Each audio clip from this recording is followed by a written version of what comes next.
And then we have a powerful lineup of speakers. But first, let me introduce the governor. Thank you.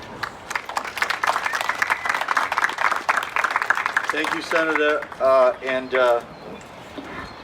I don't get tired of saying thank you for your leadership and the rest of our congressional delegation. You've done fabulous work.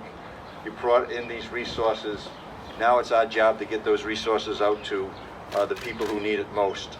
So it's because of your advocacy that Rhode Island was able to secure this federal funding to help families in need of rental assistance. So I want to recognize our Lieutenant Governor, Speaker Sakachi, for his leadership as well on the housing issues. That's a front and center issue for him.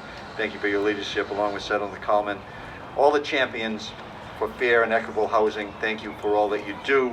I'd also like to recognize Majority Leader Blaszczewski and, of course, Rep. Grace Diaz, who are powerful advocates on housing issues. So thank you so much for your work.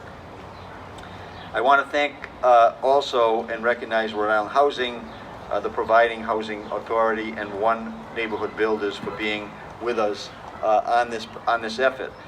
We are here to spread this important message in any way that we can, whether it's through the media, I think paid media, whatever it takes to get these dollars out. We need to make sure that these millions of dollars that are available to help families in Rhode Island renting, who are having trouble paying their rent or their utilities.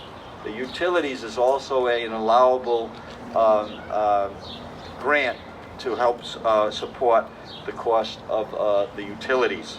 And we need an all hands on deck to get this word out to those who need these rent relief funds and get this money into the pockets of Rhode Islanders.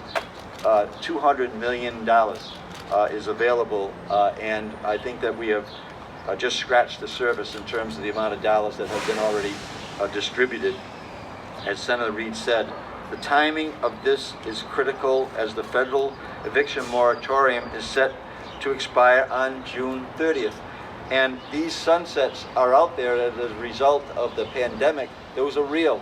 Those sunsets are going to end, just like the unemployment sunset, just like the $300 benefit. That's why we want to get people back to work, because those sunsets are real, and people are going to fall off the edge of the cliff if they don't protect themselves. One is get back to work. Two is to make sure that you are availing yourself of all the opportunities that Senator Reed is providing for us, along with the rest of the congressional delegation.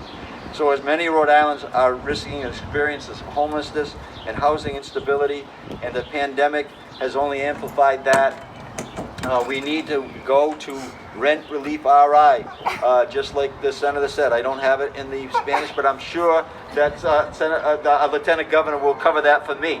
But we got to get this word out to make sure that we avail ourselves of these programs. It's not only a lifeline for Rhode Islanders, it's a lifeline for the economy, helping to stabilize the market. And I've said this over and over again. We want to keep the $300 benefit in the families and maximize the income for the families, but we want to get them back to work. But we also want to make sure that these dollars, this $200 million, on June 30th, I'm told there's going to be a mortgage assistance program. I'm sure we'll be back talking about the details on that.